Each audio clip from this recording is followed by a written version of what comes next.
현재는 공공주택 지구 지정을 고시한 상태이며 토지 보상 절차가 착수된 시점입니다. 창릉 상기 신도시에 대한 잔론과 본인의 입장을 정확히 표명해 주시고 창릉 신도시가 고양시, 일산에 대한 어떠한 영향을 미칠 것인지에 대해서 말씀해 주시기 부탁드립니다. 이번 발언 순서는 김영환 후보님께서 먼저 해주시겠습니다. 방문은 재검토로 되어 있습니다만은 저는 전면적으로 반대합니다. 3기 신도시를 반대할 뿐만 아니라 4기 신도시, 5기 신도시 다 반대합니다.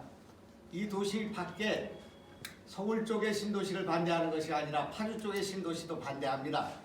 지금 도시 안에 영산단지, 테크노밸리를 포함해서 행복주택 12,900세대가 지어지고 있습니다. 계획되고 있습니다. 12,900세대 다 반대합니다. 행복주택 또 임대주택 다 반대합니다. 왜냐? 우리는 너무 많이 희생했습니다. 우리는 서울의 주택난과 분당의 집값을 잡기 위해서 일산이 희생되어 왔습니다. 그렇게 한 우리가 왜 여기다 신도시를 만들어야 되는가 하는 문제에 대해서 저는 반대합니다.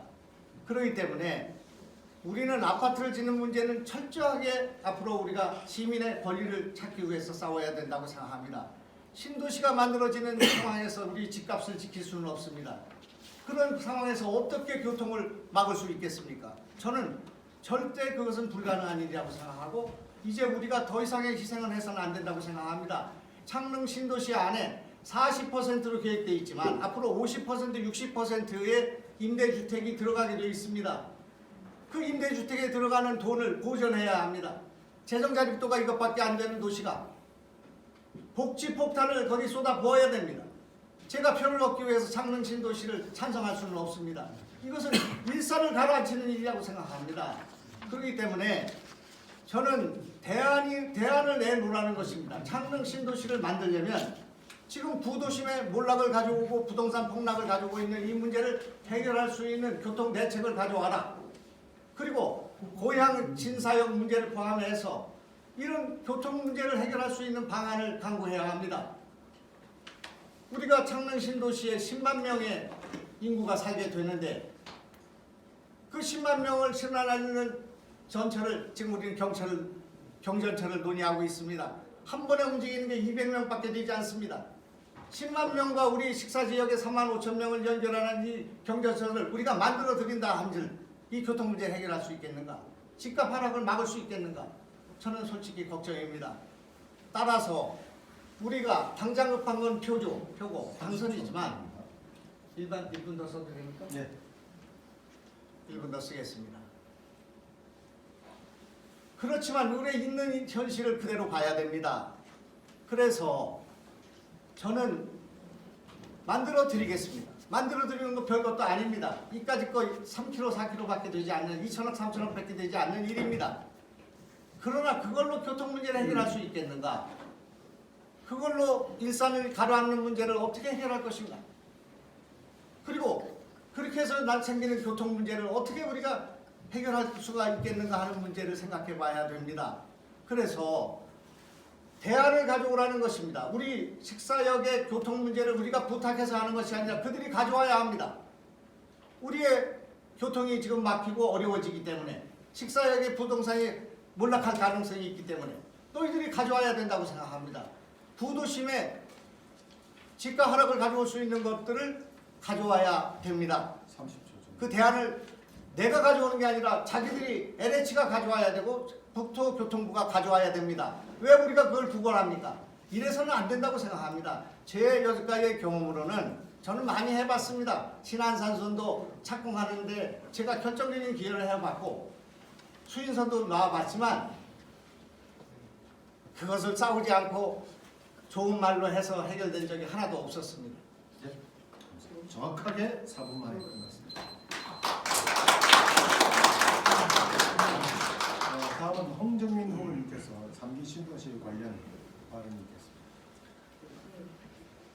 3기 신도시 문제로 주민분들께서 걱정하는 부분은 이제 김영환 후보가 말씀하신 것처럼 크게 교통 문제와 집값의 하락 문제입니다. 교통 문제는 저희 이제 이미 많이 개선되고 있습니다. 대곡 소사선하고 GTX A 노선이 이미 추진되고 있습니다. 그리고 중3까지 연장이 확정된 인천 2호선을 저희는 고봉까지 연결할 것입니다.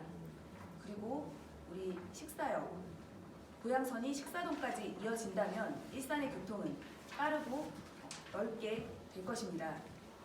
주민 여러분들의 교통은 계속 완화될 것입니다. 교통에 대한 불편은 해소될 것입니다. 더 중요한 건 사실 집값의 하락에 대한 이런 걱정인데요. 이 부분은 도시 전체의 문제로 접근해야 합니다.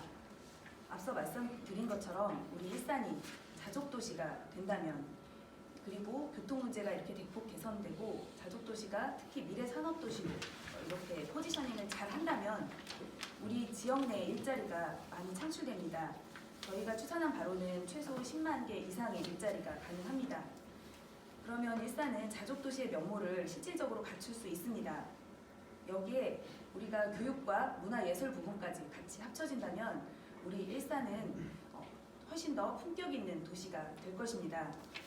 그렇게 된다면 아까 우려했던 3기 신도시의 문제, 이 집값의 하락 부분은 사실은 좀 많이 해소될 거라고 생각합니다. 오히려 오를 수 있습니다.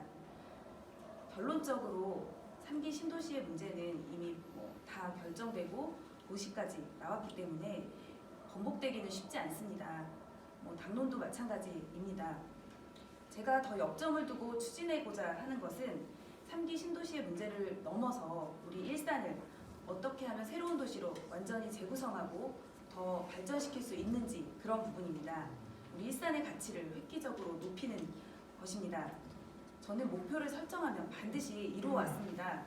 그렇게 실현해왔고 조금 더 빠르게 이루어 나갈 수 있습니다. 일산의 새로운 미래를 위한 목표는 사실 저의 노력만으로 되는 것은 아닙니다. 주민분들이 힘을 모아주셔야 합니다. 같이 힘을 모으고 목소리를 내고 이번 선거에도 분명히 의사를 밝혀주시면 이런 부분이 더 빨리 강하게 추진될 수 있습니다. 감사합니다. 네.